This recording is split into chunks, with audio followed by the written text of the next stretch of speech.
Hello, friends. I'm here cozy in my van, and I was like, I want to make a video, what to share. And it was about a year ago that I did the first 12 pages of the Terra Papers. And I at the time, I had meant to continue reading much sooner than now, a whole year later, but let's keep going. Maybe we can get a third done or so. And go back and watch that if you want the first 12 pages. So, here we go.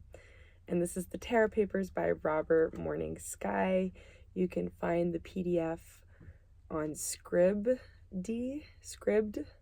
S-C-R-I-B-D. The free PDF of this is where I got it.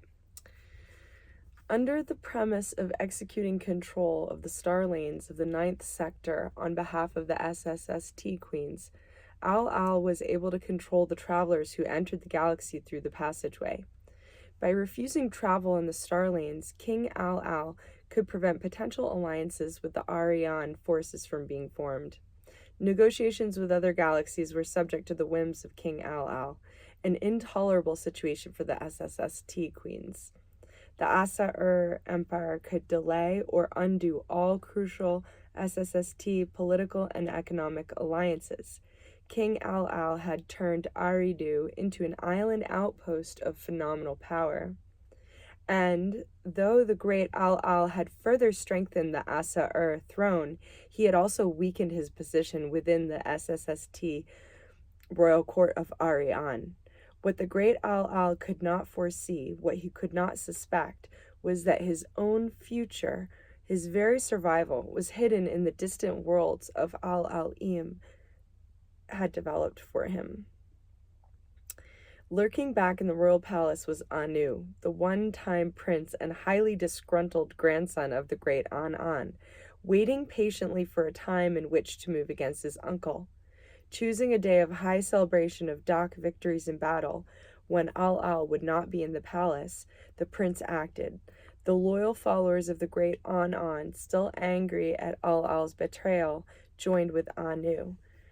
Overwhelming force and lightning speed assured the prince of an immediate success.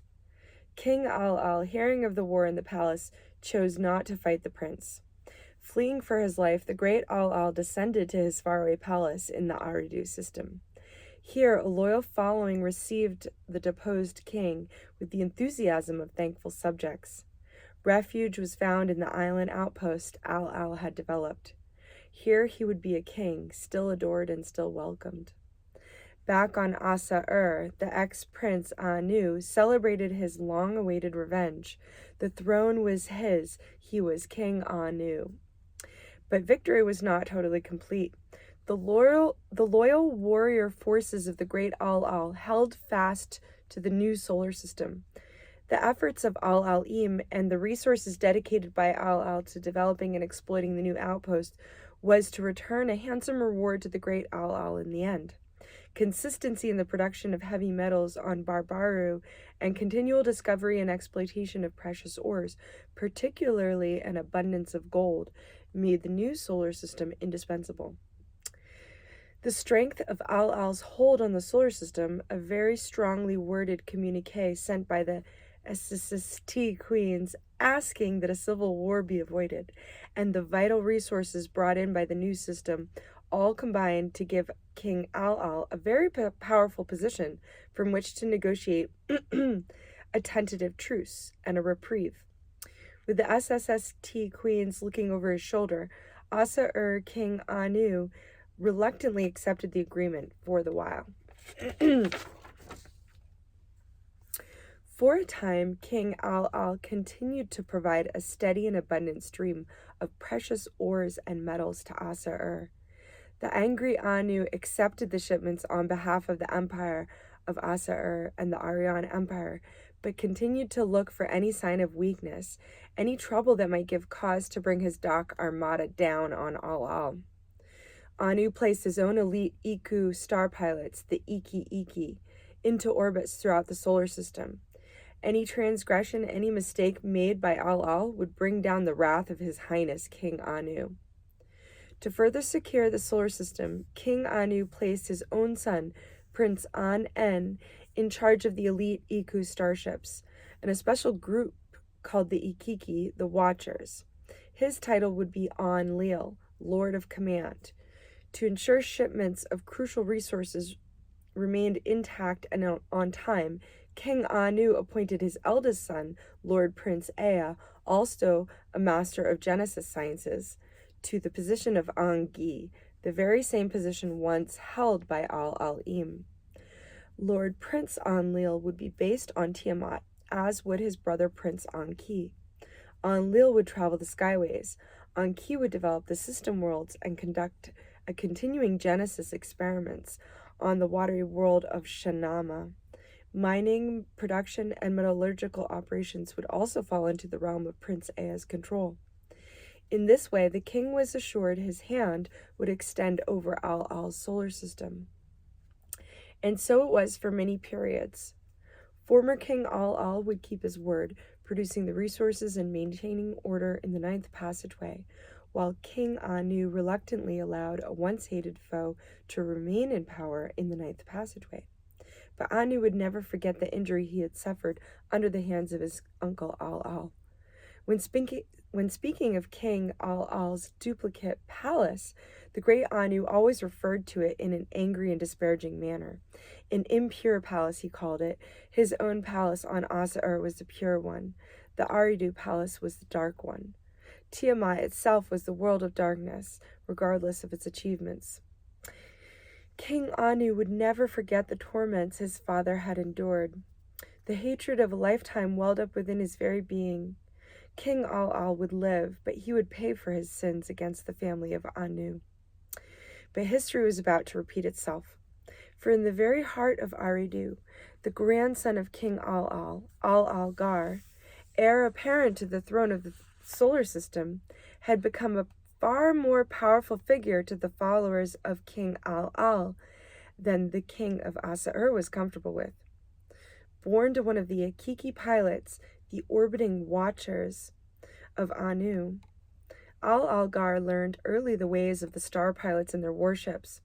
His piloting skills developed quickly, and in short time he was granted the status of Iku master. He, like his father, was Iku. But Al-Algar had a plan. After Iku training, the prince went to the high palace of his grandfather, Am-Bahu, the gathering place. He would make a strange request. Rather than rest on his laurels, the prince asked to receive further training, only this time in the military discipline of the elite Beh warriors. Disciplined ground forces that were equivalent to the dock warriors of the skyways. The Beh were equally feared in the ninth sector. Exhibiting exemplary skills, the prince once again completed his training in short time. Rising with quickness through the ranks, Lord Prince Al-Algar quickly would earn the title Iku-mar-beh. He is a great one of the Ikiki and the Beh. But Al-Algar, an honored master of both warrior disciplines, was to garner one more title. He would receive the title of Zu, one who is supreme master, a status given only to the most elite of warriors, a very select handful of fighters. The great Anu was worried. A master of war dwelled far away in the kingdom of Al-Al, and he was a prince. The way in which Iku-mar-beh had pursued his military disciplines in such a brief time revealed much to King Anu. He remembered what Al-Al had done to him when he was prince, and now the grandson of Al-Al, a prince, had suffered the very same fate at the hands of King Anu. Anu was sure he knew the young prince's heart. He knew how angry Iku-mar-beh must be. King Anu would have to take immediate steps to prevent Iku-mar-beh from rising to power and possibly inciting the Aridu colonies to rebel. And so a worried King Anu moved, as his uncle had moved against him long ago. Iku-mar-beh was made royal cupbearer. Summoned to the palace of Asa-Ur, Iku-mar-beh was placed in the seat of the cupbearer, a position under King Anu where he could be constantly watched. In an effort to appease Iku-mar-beh, Anu bestowed great honors on the young prince, but to no avail. Still, the king could sense the hatred of the prince. King Anu knew nothing would succeed, nothing would change the mind of Iku-mar-beh. For this reason, he would always be on guard. King Anu had no choice but to be diligent in watching the prince. But there were more troubles for the king in the faraway solar system. Lord Prince Enlil, Anu's son, the appointed overlord of the new system, had protested his placement in a region so far from the Asa palace. Perhaps he too would give thought to an attempt to overthrow his own father. The Beh warriors were loyal, but they were also a powerful force and could not be ignored. A threat could arise from a group of rebels within the Ikiki. They were loyal to Anu, but all had families in the new solar system, and Prince Iku-mar-beh had once been one of them. They too could become a threat to his rule. The worries in the kingdom of Al-Al were many. Anu had hoped that the presence of his sons would help, but the feuding between them had become worse while they had been in Eridu. Though overlords of their very own domains, neither prince was happy. Each had wanted complete control, total dominion over the entire Al-Al kingdom of Eridu. Both princes made threatening, almost dangerous noises. King Anu could take no chances in Eridu. Forced to descend to the distant, faraway solar system, the king was determined to put things in order. To protect himself from a coup by a vengeful Prince Iku-mar-beh, King Anu took the prince along with him on his journey. Feeling secure, the King Anu made his way to the worlds of discord. But as they arrived, Prince Iku-mar-beh asked a favor of the king. Many of Iku-mar-beh's family and friends within the Ikiki had planned a welcoming for him. The prince asked to be allowed to visit with them. Distracted by the pending events, the great king doubled the dak guards around the young prince and ordered the Ikiki ships be carefully watched. Perhaps this would placate Lord Iku-mar-beh for a time. Assured that the situation was well in hand, King Anu agreed to the request. Continuing on to the palace in Tiamat, the king hoped to be greeted with a solution to the battle between his sons. But the dispute over dominion of Tiamat, throne world of the solar system, could not be settled. Prince Enlil made it clear to his father if he was to stay in the distant and primitive solar system, he wanted to reside in the palace of the king of Eridu. Prince Ea argued that since he was older, he was more deserving, and he was a Genesis scientist, a way of discipline that was perfect for kingship over Eridu. Seeing no resolution to the dilemma, King Anu agreed to the choosing of lots to decide the fate of Eridu. By chance, Prince Enlil became Lord of Eridu, the world, and Eridu, the system. Prince Ea would remain the Angi and would continue to organize the development and recovery operations throughout Eridu. While the decision made little difference in the resolution of difficulties, but it gave the king respite for a short time, a very short time. King Anu boarded the small ship which would take him up to his waiting flagship, the Royal R. As Anu approached the converted planet-sized death ship, he could not have been more proud. The gleaming ship was truly a royal craft. But an unexpected surprise awaited the king. Overwhelming the guards assigned to watch him, the young Iku-mar-beh and his loyal Ikiki warriors had captured the R flagship. Iku-mar-beh would have his revenge. As Anu moved closer, the trap was made ready. But a cry went out, a warning from a loyal Anu warrior. At the last moment, Anu turned to flee. Iku-mar-beh struck quickly, damaging the ship of the king. The forces of Anu, outnumbered and overwhelmed, struck back.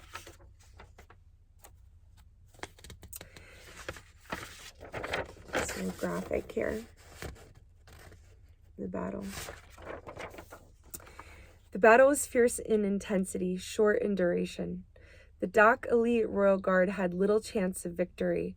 All they could do was create sufficient time to allow the king to escape. As Anu fled into the stars on an escort ship, a final explosion and fireball marked the last stand of his loyal Dak defenders. Lord Prince Iku-mar-beh moved quickly. With loyal Ikiki warriors in the skyways and Beh warriors on the planets, the takeover of the solar system was quick and decisive. Prince Iku-mar-beh found little resistance. The inhabitants of the Al kingdom supported his rebellion. They opposed the rule of the Asa Empire. Small pockets of Anu loyalists were captured and neutralized. Prince Iku-mar-beh had won, and in his victory he had captured the mighty R, flagship of the war armada of Asa. The cries of celebration were tumultuous. Long live the prince! Long live mighty Zeus! The prince was victorious. As king of the rebel kingdom, he would become known as King Zuzu or Zeus. The Arzu, supreme lord of the R, in honor of his victory. The palace of his grandfather, previously called Al-Ambahu, was renamed Al-Ambahu-Zu or Al-Ambu-Zu, Olympus, place of gathering of Al and Zu. The glory of the throne of Aridu was his. There's a little caption here. The Battle of Anu and Iku-mar-beh, an ancient legend found on Babylonian clay tablets, describes a royal battle in the skies in which Prince Iku-mar-beh fights with and defeats King Anu, who flees into heaven. Before the battle is over, Iku-mar-beh bites Anu in the genitals, hurting him. The story really says Iku-mar-beh used his teeth, dak, on Anu's ball of power, the R. So this little caption there referring to historical reference of this battle. King Zeus, knew he would not be able to savor his triumph for long. A new war was about to begin, a war which pitted his young solar system and its inhabitants against an older star system that was the home of their ancestors. Back in Asa, King Anu stormed through his palace. The specific event he had planned to avoid, a revolt led by Prince Iku-mar-beh, had not only happened, but had forced Anu himself to flee in humiliation. Anu lashed out in almost uncontrollable rage. He ordered his second R death ship be made immediately ready for war. The rebellious Lord Prince Iku-mar-beh would pay dearly. Battle forces of elite Beh warriors were loaded aboard the R. The finest Iku star pilots were summoned, and the R was armed. Escorted by RRR starfighters and warships, the R armada passed over the sky above the king's palace. The sight lifted the spirit of the king. Victory was sure to be his. Prince Iku-mar-beh would be punished for his blasphemous behavior. But King Zuzu was ready. The captured R was also made ready. Lord King Zuzu, and his loyal Iku planned an unexpected welcome for the coming invasion forces. Choosing not to await the arrival of the armada, Arzu and his forces planned to ambush the death ship of Anu while it was yet out of the Ardu solar system. As the Starfleet from Asa approached, Arzu waited. When he felt the moment was right, the Iku and Beh forces of the rebel empire descended on the armada suddenly and with a fury befitting a galactic lightning storm. The escort ships that were caught by surprise exploded in huge balls of fire. The battle was engaged. Flashes of brilliant white and green light crisscrossed through the blackness. Arzu watched the progress of the battle carefully. The moment for unleashing his captured R had to be precise. As his attack ships struck with deadly accuracy, a sudden break appeared in the formations of Anu's invasion forces. Arzu immediately summoned the captured R death ship. For one brief moment, there was silence as the two large warships faced each other. As two mighty bulls with lowered heads, the pause only preceded the headlong charge. Chaos, thunder, and lightning filled the starways. The weapon's fire was overwhelming. Lord King Arzu had to turn away from the blinding light and the deafening noise. There's the image of the two massive planet-sized starships engaging in battle. With its own arsenal of powerful death rays, the warship fought its its way past distant Iru, Neptune, and the now fallen and tilting world of Kakab-Shanama. But the constant fire barrage of Arzu's starships began to take its toll. As the mighty R moved into the proximity of Targalu, Saturn, the tremendous gravity of the ringed planet further pulled the shuddering death ship from its direct path towards Tiamat. Almost out of control, the ship strained to stay its course. Lord Arzu assembled his forces for one last attack. In one final decisive strike, Lord Arzu and his starships gave their all against the R. As each starfighter descended and unloaded his arsenal, the R shook and shuddered. The groans and creaks of the internal explosion sounded like ghoulish, demonic screams. Suddenly, the R exploded in flames. Every part of the death planet shook violently. Smoke and flames erupted from every crevice of the ship. Streaming clouds of blackness trailed behind the staggering ship. The R of Anu was dying. Arzu sat back in his ship. He had successfully defeated the pride of the Asa-Ur fleet. But suddenly he sat forward. The valiant Iku planets of Anu took aim at the planet of Tiamat with one weapon they had left, the R death ship itself. Maneuvering the flaming and disintegrating warship, they hurled themselves directly at Tiamat. The great palace of Al-Ambahuzu was thrown into a panic. The alarm was sent out. Death was about to crash down from the sky. Starships, cargo ships, ships of every sort were commandeered for the purpose of evacuation. But it was too late. Nothing could be done. The inhabitants of Tiamat had no chance. They could not be rescued. It was too late. Lord Arzu could hear the screams of his people over the beams of communication. Turning his head away, Arzu turned off the audio linkage. Arzu's pilots veered his ship away. Lord Arzu had to be saved. The collision was moments away. As the dying R death ship struck the planet, the ship of Lord Arzu was enveloped in blinding light. In moments, the shock waves struck the ship, bouncing it around as if it were a leaf caught up in a tidal wave. Tumbling and twisting, the ship of Lord Arzu was thrown in the direction of Targalu, narrowly missing the stone rings. When his pilots regained control of the spinning ship, an uneasy Lord Arzu looked back at his beloved Tiamat. It was no more. The collision had tipped the paradise world apart. Huge chunks of the planet were flying in every direction. Magma, metal, fire, and lightning mixed together to create a rain of burning death. Where once the proud planet had stood, only rock debris, smoke, and dust remained. Pieces of Tiamat were still flying by him as Arzu moved in to view the destroyed planet. Through a cloud of dust, smoke, and gas, Lord Arzu, hoping for the best, maneuvered towards the place Tiamat had once stood.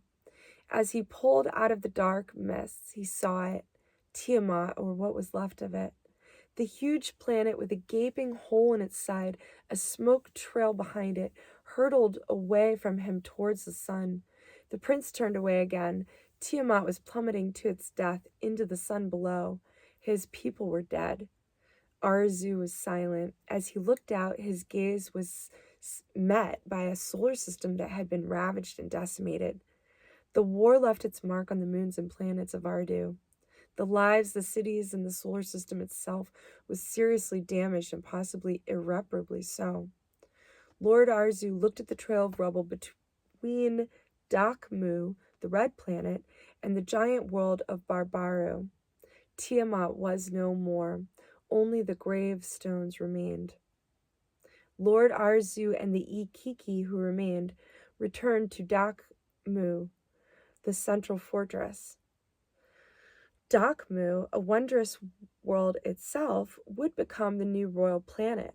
On Dakmu, Lord and King Arzu would begin again, rebuilding the glory of Tiamat and constructing a new golden era, independent of Asa-Ur. As Lord Arzu, now King Zuzu, rested in his palace on a mountaintop of Dakmu an astonishing message was received. The largest fragment of Tiamat had slowed in its fall toward the sun. It would not disappear into the fiery abyss at all. It would come to rest in its own orbit, just within the orbit of Dakmu. Lord King Zuzu wasted no time, summoning his own teams of Genesis scientists.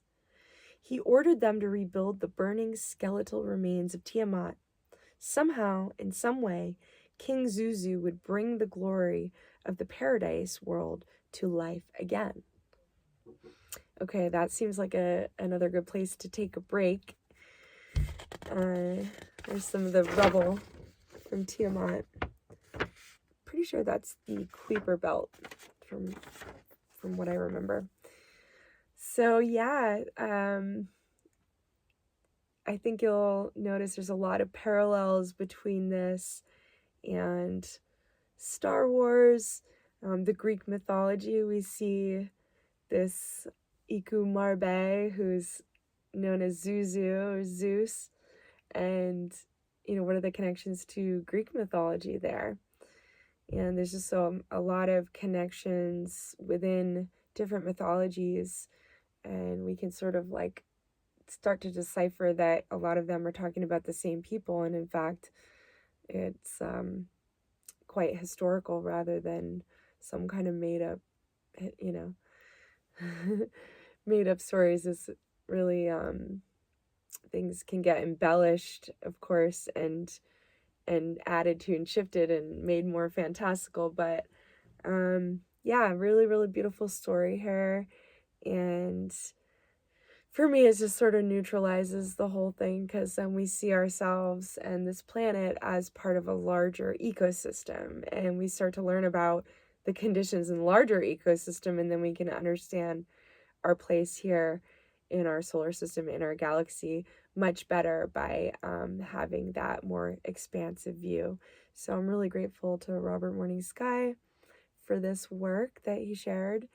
And yeah, I suppose that's good for now. It's somewhat of an exciting read, but I hope to share more with you all soon. I bought a number of books from a excellent used bookstore in Flagstaff. Some good physics books in there, and so I'm looking forward to finding some nuggets of wisdom to share with you all, and hope that you're feeling amazing. Sending so much love to you all, and we'll talk later. Take care.